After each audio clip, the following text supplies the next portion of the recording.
Welcome to The Truth in This Art, your source for conversations on arts and culture. I am your host, Rob Lee. And today I am thrilled to be in conversation with my next guest, the founder of the Baltimore-based Danaher Signs, which specializes in traditional sign-making methods, providing a variety of signage solutions for individuals and businesses alike. Please welcome Sean Danaher. Welcome to the podcast. Thank you, Rob. It's good to be here. Thank you for coming on. Thank you for making the time. And, it's almost like I know you because I know of your work as in going through all of the different places that your fingerprints are all over. And we'll really get into that in a bit. But those are places that I go to regularly. Yeah. Like, I've seen this dude's work in so many places. And I'm like, all right, who's the man behind the paint? Yep. So well, thanks for saying that. Absolutely. So in starting off, I'd like to get to sort of the crux, some of the beginning things, and maybe we find something there. It's some digging deep here. So, I read that you're a former youth pastor, you're a skateboarder, and so hold on. So let's start off with that. Let's talk about it a little bit and share a bit of your background. Yeah. So I think all the things started with skateboarding, growing up skateboarding. I think I'm the generation that like Tony Hawk Pro Skater came out and it was like, this is my life now. So that has been my life ever since. I don't know what year that came out, but skateboarding introduced me to some really cool people.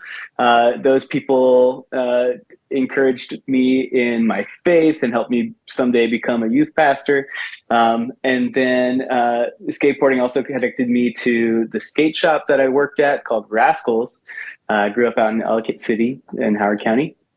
Rascals was the best. It was the coolest thing ever. And that I always kind of credit the skate shop with starting my sign painting journey in some ways. There was kind of a legacy design that was on some of the skateboards. It was like this like bullet graphic. It like fit on the skateboard. And it was super cool and legacy and everybody loved it. And of course, like, why fix it if it isn't broken? But I was like, what if we made some new logos? Yeah. And so I attempted to do that. And I didn't know how to use the computer too well. This would have been like 2010, 2011. It was like, graphic design was kind of popping off, but I didn't know how to do that stuff. So I just started drawing and painting new designs. None of the designs got used. They were, just scraps and nobody cared because the classic graphic was better. But that was sort of the beginning of painting letters and yeah. Here we are. Thank you. So, in looking over it and seeing sort of the background, like you're doing a bit of work with, businesses, you've done some work with individuals. And, as I've touched on it, seeing, your stuff like everywhere, like in addition, I read that, traditional sign painting has been practiced for over 150 years in America. Like, so how did you really get into it to a stage of how do you get into and explore it? I would imagine you didn't wake up one day and was like, yeah, time to get it. I would imagine it was something a little bit more intentional. So to walk us through that. Yeah, I think it was, I just being drawn to the aesthetic of hand painted signs. I was like, I can trace it back to like Tumblr. I had a Tumblr and I would just leave, was there an explore page on Tumblr? I don't even remember, but I just find these different sign painters who are putting up their work, and some were, a little more informative about their process. And so, for me, it was finding stuff online on Tumblr, on Instagram eventually when I got with the times, and like zooming into photos and seeing what kind of things people were using. But I didn't really know about the history of sign painting. It was obviously, how signs were made up until vinyl plotters came about. And that was like kind of a death of the trade in some ways. But before then, and there's even evidence all around, just in Baltimore, I love driving around and you see road signs that were hand painted, and you can see the brush strokes still. They're fading, but they're super visible. They're beautiful. They're like not perfect, but very legible. So yeah, all of that was really charming to me, and like romantic. I kind of think like, wow, like there's a whole history here, of incredible art and trade and businesses that you just wouldn't see or notice if you don't know to look for it. No, I dig that. Yeah, that's it makes a lot of sense. I like the things you said. There's like it's a charm there. It's Yeah. sort of like people did this, and I think the other part of it, and I remember it's not zooming in per se because it wasn't visual, but I remember when pursuing this Yeah. podcasting as a medium. One doesn't go into, at least then, like 2009, say, how does one podcast? There Yeah. wasn't Right. the resources out there to really dive into that. So I remember there was a podcast that I was listening to. I was listening to Smodcast, Kevin Smith's podcast. And I just remember like, all right, let me listen really intently, listen to be entertained, but listening very intently. And as soon as he said, yeah, you plug in the Fast Track Pro, and I'm typing it in, I was like, what's a fast and just Yep. trying to get some sauce, trying to get some of the inside track to figure it out. Now you can, you can't do a internet search without finding someone's, toolkit on how to do a podcast. Totally. Diving in these sort of early stages, you're talking Tumblr back in 2010, 2011, just trying to figure it out, like how to get past it to pursue something. So that's really cool. Yeah. Yeah.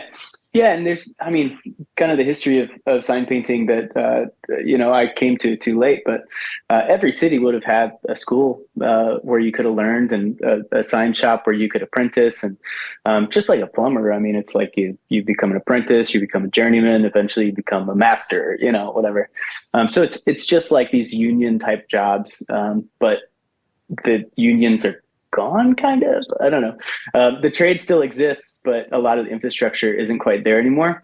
So you have folks like me who come in self-taught, and just trying to learn everything you can from the old heads or the people who have been doing it for a while. So tons and tons of respect for those people. And yeah, it's fun. It's fun to hunt down the processes and how they've been doing it for a long time. So was the pursuit, like, did it really like kind of take off for you during the pandemic? And I asked that because the more I talk to folks, I can look at almost that as a period of, yeah, I got real busy during that time. Like I can say that for this, like this podcast took off that year. People were at home and wanting to talk. Yeah. And, it resonated. Was that a thing for you? Yeah. My rhythms shifted, just like everybody else. I was a full-time youth pastor for 6 years, and trying to do that from home was totally different. It was Zoom, and it was like pulling teeth, working with high schoolers over Zoom. Total gift to be able to do that as I look back on it, but it was tough. But that rhythm of being home and being close to my workspace and all the cool things that were happening even while the pandemic was going down, like Good Neighbor opened up, in May, I think, of 2020, I guess. I don't know. But yeah, it was, a ton of opportunities in a strange way did arise during that time. So yeah, I would say that would be true for me too, professionally in painting, and kind of getting an idea of like, oh, like this could be something, maybe it doesn't have to be the side thing. It could be the full-time thing. So that was a glimpse. I dig it. Yeah. So my understanding is you're not much of a tech person. I heard the word Luddite thrown around a little bit for spots. And it's interesting because, I talk about the sort of, and it's literally me stealing, but talking about the analog to digital loop, it's hard to avoid something that has any computer involved in it. Sure. I think the more we're able to get to touching something, putting our hands into it, we have a different connection with it. And, we're probably going to talk about that a little bit more later when it comes to clients, but, Yep. talk about like how much like technology is involved in the process and about how much is involved in, that's analog involved in your process, Mhm. working with a new client and so on. Yeah, I think I default to self-deprecation. So I tend to say like, "Oh, I don't know how to use technology at all." I do. Like I know how to do some things, and it's the kind of thing. There's a sign painter in Catonsville named Janice, and I bought a plotter from her, and her process hasn't changed in so long, where she's like booting up the computer from 1992, and like that's her system, and it works. She's got it. She's got it down to do what she wants it to do. It's not as fast as it could be on a newer computer, but the software doesn't work on the new computer. Right. So I kind of have my version of that, where like I know how to do a few things. Like I work with an iPad in Procreate. So I can take that and vectorize it in Inkscape. Like I use the free open source stuff. I'm not paying Adobe. Everyone does. So yeah, and I know how to do that. And I really don't know how to do anything else in there. Like I don't know how to insert text. I don't know, so I know enough to do the things that I know how to do. That's more than a lot of people, so I shouldn't say Luddite, I guess. But yeah, I think the best work happens on pencil and paper first, drawing out like that, and then transferring that, digitizing that, and then being able to resize it with a vector file is how I typically will work. But it is cool to have the process down and have the ability to like, if the power went out, like it doesn't have to stop my process, it can still go on. I could still paint your sign, if we don't have power, so I think that's cool. A lot of people are very romantic about like everything has to be handmade, hand done. I dig it. I think that was something I aspired to before. And now I'm like, let's use a little bit of technology to speed things up. Yeah. And make sure, I can make some money. Yeah, I think at a point, and I like that, using sort of the technology in a functional way, right? Like, I do data stuff, and I have this sort of gear here, but if I was doing, let's say, something that's not being recorded, I know how to use a microphone, I know how to set up the gear and all of that stuff, and it's not being captured in that way. The experience is there. Or even when I'm doing something for the day job and I'm using SQL or some software to do it, it's like, I don't know everything in there. I know enough for me to get the stuff I need to get done, and make what that undertaking is, run a bit smoother, save some time, make some money, and all of that good stuff. And, when I look at this, like I have this, relatively new mixer, like I got it a few, maybe 2 months ago, and it's great. But, I'm sure there's so many more things that it can do. But for me, I'm using it as a microphone interface at this juncture. Maybe later I can see all of the bells and whistles, like, wow, I got a soundboard here and everything. This is but I don't need it for that purpose, and that's not what I'm using it for. So I think and maybe this is going in a very different direction, but I think we had this sort of, maybe it's a sea change, but this sort of awareness with this conversation around like digital art and things of that nature, or even something like AI, where you can't make up for the it's gonna sound ridiculous, the soul. It's just like, oh, so if I'm doing this conversation and I know that there are podcasts that exist, I can put in a script and have some computer read it to you. You ask questions. It's not the same. Yeah. No, they totally have enough audio. What do they need? 5 minutes of your audio, and they can just have an AI version of you. I don't want to think of that now. No soul, though. You're absolutely right, and I think that's true too. I was talking to a designer friend about that. If we have these AI design templates, where's the place for the graphic designer? How does that shift and change? Maybe someday they could have robots painting signs. It makes me think of because I saw like, what is it? I put in a prompt one day of, I want to do a 5-minute podcast. Here's my name. Here's all of the inputs using the data background. I was like, this is what I need to put in there, and I want to see how this comes out. And then the voice that came back out, I was like, oh no. I was like, this did not work. Or, this is going to go very geek, as I used to say, deep geek. But the fact that there, and this goes to what you were saying about, having like 5 minutes of content, having all the recordings for like James Earl Jones, so they can keep Darth Vader going, even though he's retired. Right. So it's something there. And I think the soul, the way that one approaches their work, some of the imperfections, like you're doing something hand painted, you're going to have sort of those small imperfections in there, but that's the thing that makes it unique, that makes it interesting. And I saw on your site, no two paintings or no two jobs are the same. Yeah, for sure. Yeah. Somebody said, perfection comes standard, mistakes cost extra, something like that. There's all these little signisms that carry a similar sentiment. But we love it. It's funny because you can approach your stuff with such a perfectionistic mentality, and you can ruin it by being so perfectionistic, where something feels really robotic. I know a lot of the sign work that I love.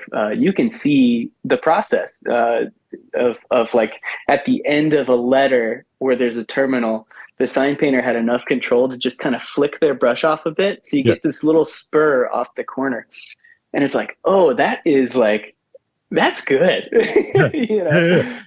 That's control. It's like attitude. I don't know. It's great. So that you don't get to have fun with perfectionism.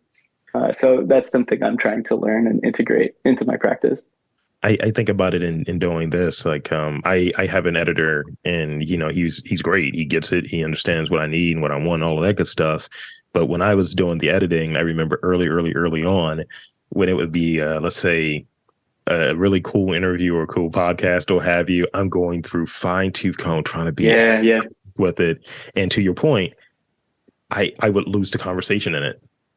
You need those pauses, you need those you need those different things that actually flow like a conversation, not just here's a bunch of words and here's a bunch of words on the other person, information. Yeah, no doubt. So what are some of your other favorite tools, or even, just kind of what gets you in that spot where you're ready to like work on something creative, where you're ready to paint, where you're ready, you have everything set up, you have your sort of like layout, your sketch, your vectorization done, all of that good stuff. What are some of the other tools that are there? And what are some of the components like within the mindset? Because I hear that it's a muscle. I hear that being able to create is a muscle. You got to get warmed up, I do the scales before I get on this podcast. Yeah, nice.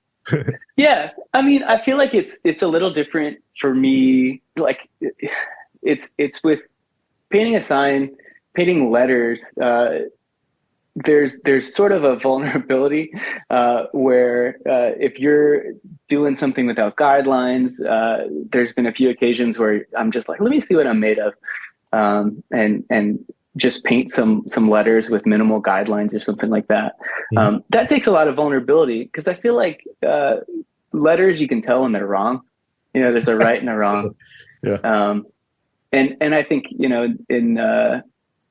in art, there's like a subjectivity, and I don't know if that's as relevant or prevalent in sign painting, because it's more of a commercial art. Sure. So I think to approach things with a bit of like, this might not go great, and that's okay. Like, I'm a student, I'm going to learn, I'm going to do my best. And yeah, so I think that's one thing that I approach with a mindset. There's plenty of times where I feel like an imposter, even halfway through the job. It's like, crap. Like, how am I going to finish this? How's this going to work out? and it works out, no problem is too big to be solved, and you can always start over. That's a good But thing about that. yeah, I think I really want to make something that looks great for the client. I think about my other designer and sign painter friends, and I'm like, oh, like I'd love to make something that they're excited about. So, yeah, those are awesome things that I think about going into a job, and yeah, and trying to push and learn new skills too. So, thank you. So I'm definitely want to touch on this piece. Your work has been seen everywhere. I saw the was it Baltimore Mag like article, Mm-hmm. all of that good stuff. Your stuff has been seen everywhere from shops like Good Neighbor, as you mentioned, Sophomore, Red Emma's, Paper Hurl. Shout out Paper Hurl. Love the Yeah, outside, love the yeah, color yeah. scheme Actually, there. Um, yep. and you're approaching nearly 100 commissions. I read that somewhere. I think it was about 88, maybe 90. And Baltimore is truly your canvas. And in DMV, but Baltimore with the concentration. What is it about a commission that really like gets your attention? Because I would imagine with having sort of like press around it and people seeing it, it's like who did the work here? Your name's Mm-hmm. gonna come Yeah. up. So we have limited time, limited resources, all of that good stuff. What pops up for you like, yeah, that's a commission I really want to do? Because it's a lot of yourself that's going into it too, right? Mm-hmm.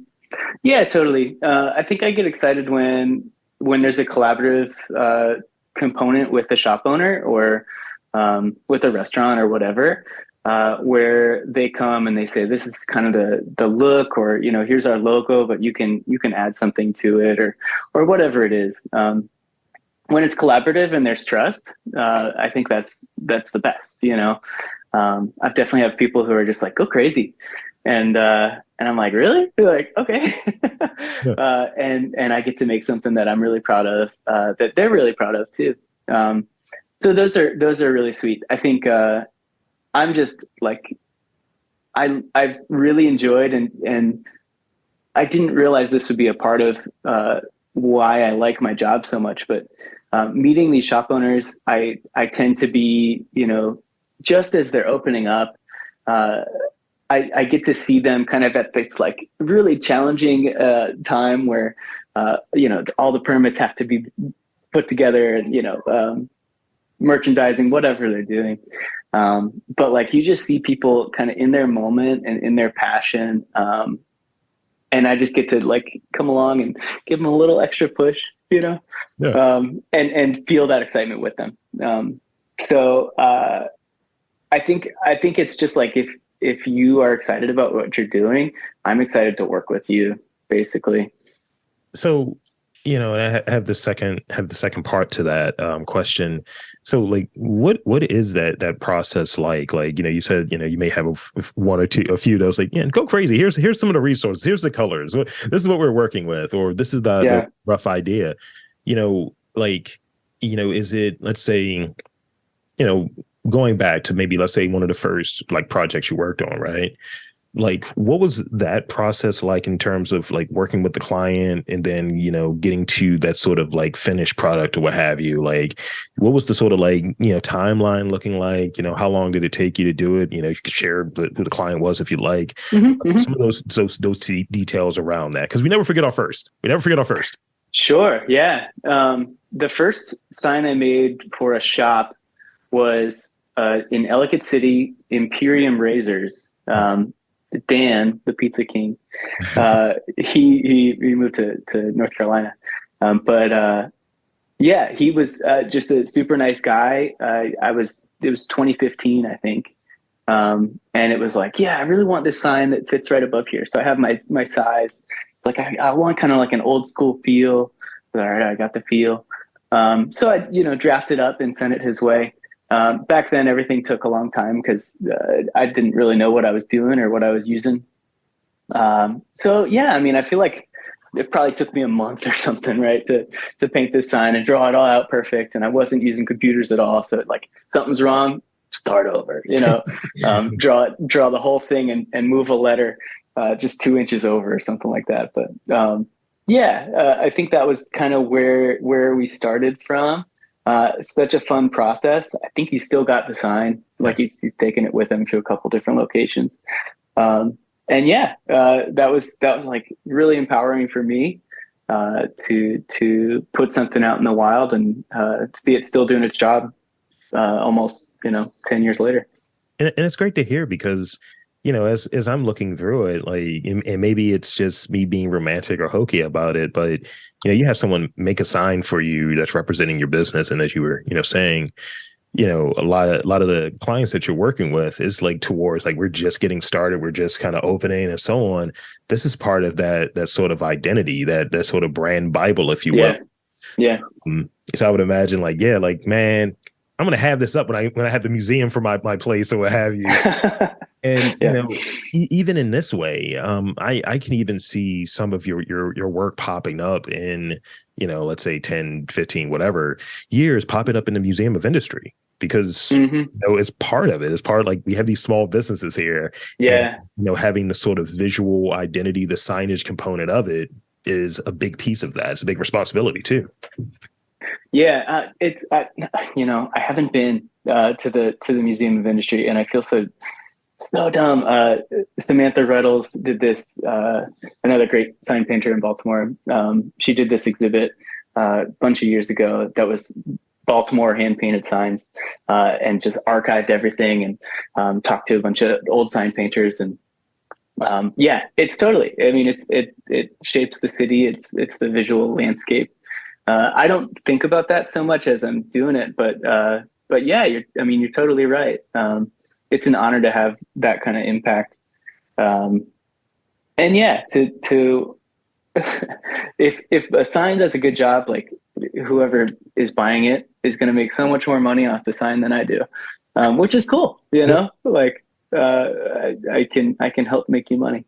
And so, with that, I want to ask this question about, because we always have that one that sticks out. Like, we have the first one, obviously that's something that really matters. I always go back to when someone asks, and we're 600 interviews in. I can always go back to the first one. The first one was James Nasty. That was my first interview for this Nice. podcast. Yeah. And then there's always a handful that stick out for whatever reason, whether it was like I was super sick and luckily this is remote, or Sure. I called myself the guest name and I introduced myself as if I was the guest. It was very weird. Yeah. Is there a client or a project that you've done in this time, that in this you're talking about almost about a decade at this point, that really sticks out, whether it was due to the degree of difficulty with it? Was it a odd sort of request, a request that you were able to kind of flex your creative bones, or something even more recent to show sort of the where you were at in the process and where you're at now in the process? What comes to mind? Learning how to do gold leaf was kind of a challenge. It's a process that involves a little bit of, I don't know if it's alchemy necessarily, but there's a you think you know the process, and then you try and do it exactly the same way, and you get a totally different result, and your gild is all cloudy. It's not clear. It doesn't look as good. So kind of learning that process, again, being self-taught, asking some questions of other painters that I knew, just like sliding into their DMs, like, how many, whatever. So like I did the transom window at my brother's house. Yeah. And he was like, yeah, that's great. Like, let's do gold. So I did it. And, I was kind of proud of it at the time. And looking back at it, every time I go over to his house, I was like, man, I did him dirty. This like doesn't look great. I think it's probably something that I noticed, but and not so much other people. But yeah, it's cool to be reminded of kind of where we came from. And I feel like every time I do a gold leaf job, there's a humbling experience there where you're working with a really expensive material. Yeah. That kind of demands some respect, and just a bunch of different factors come into play where you're like, okay, I'm better at this, but I'm still not great at this. It just humbles you. So I say that very line to me, to myself, before every podcast. Better. Mm. Still not quite there yet. Yeah, yeah, yeah, yeah. Yeah, I'm not the master, I'm maybe a journeyman, most I likely an apprentice. I look at myself as a pauper. It's like I'm barely a podcast. I'm just a guy with a mouth. That's literally all I am. uh, You gotta be self-deprecating. right. So this is the last sort of real question, and really want to get your perspective as, being a person that, sort of it's supporting the brand identity, supporting the launch of a lot of businesses here, visually and, for storefront perspective, and being self-taught, and in being in conversation with other folks who are designers, who are sign painters. What advice would you give to someone who's interested in pursuing, that sort of like undertaking and pursuing sort of those sort of client relations? Yeah, I mean, I feel like on like the pure sign painting side, Yeah. There's nothing better than like spending time with letters, like getting excited about the alphabet and different ways that it can look. I think there's one trade school that still teaches sign painting in like kind of the traditional way. It's in Los Angeles. I didn't go. I know some people that went. But the first semester there, you're just drawing letters. You don't even pick up a brush. So spending time like that with your designs, kind of, just working to know the forms is it can't be beat. And I think some people want to do everything. They want to be the designer, they want to be the sign painter, the muralist, or whatever. And that's awesome. I know some people that do that really well. I know I can't, I'm not the graphic designer. I have some graphic design insights, but I'm so much more happy to refer to somebody that I know that's good at that stuff. Or if it's a mural that, like, hey, if it's got letters, I'm there. But if we're doing photorealistic, let me point you to some other people. So knowing the your typography limits. side of things. Yeah, exactly. Knowing your limits, I think is good. Boundaries in that regard. That's all really good. So, yeah, I don't know. I think I focus on the work and kind of let it speak for itself as much as possible. Yeah, I don't know. That's good. That's good. Thank you. Mm-hmm. So, as we've been talking, I've added 2 more rapid fire questions. So now you're up to 5. Oh boy. Oh, and no. Now it's time to get into the rapid fire questions. And you see 5 moments we have here. All right. So don't overthink these. So here's the first one. Whether it be applied to your work, whether it be applied to life, what is your motto?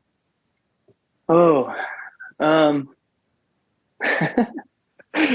there's one that comes up a lot with my friends, and I think it's true. It's be safe and have fun. So yeah, that I'll say be safe and have fun. It's good. What is your favorite color combination? It switches a lot. I think like this is a little different, but like gold and white,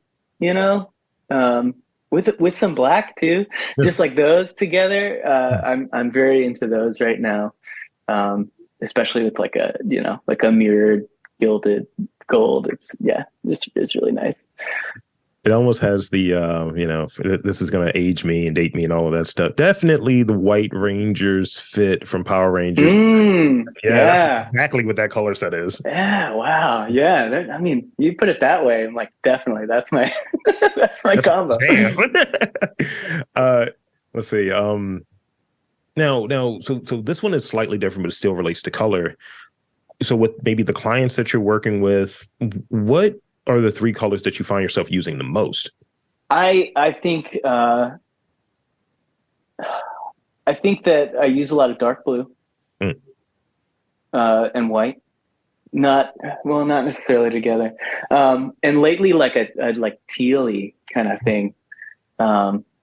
It's all about contrast. Yeah. It's all about contrast.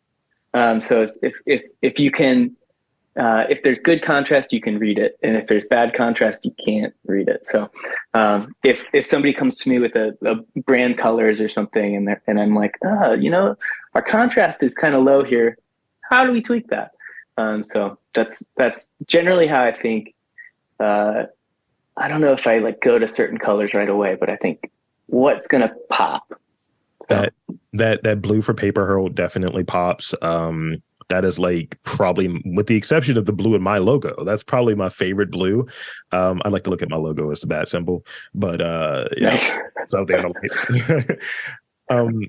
So I got two more for you. I'm gonna hit you with the easier one, and then the last one we'll close on that. You mentioned letters. What's your favorite letter? So first time I've ever asked that question. It's a great question. R is a wonderful letter. It's got all the strokes. Yeah, you know. Yes. I got two in my name. There you go. Yeah. It's got all the practice strokes. So you got a vertical, you got a horizontal, you got a round, and then you got a diagonal. So R is a good letter to practice. Yes, just for anybody that doesn't get it, it's going to give you impetus, right, to name more of your children. Robert with the R's, add an extra R, like ROBERRT. Yes, strong letter. And this is the last one for you. This is almost manifestation, if you will. What's a dream project for you? Dream project. I think as much as I like designing things, I think it'd be really fun to be able to pull off like someone else's design very well.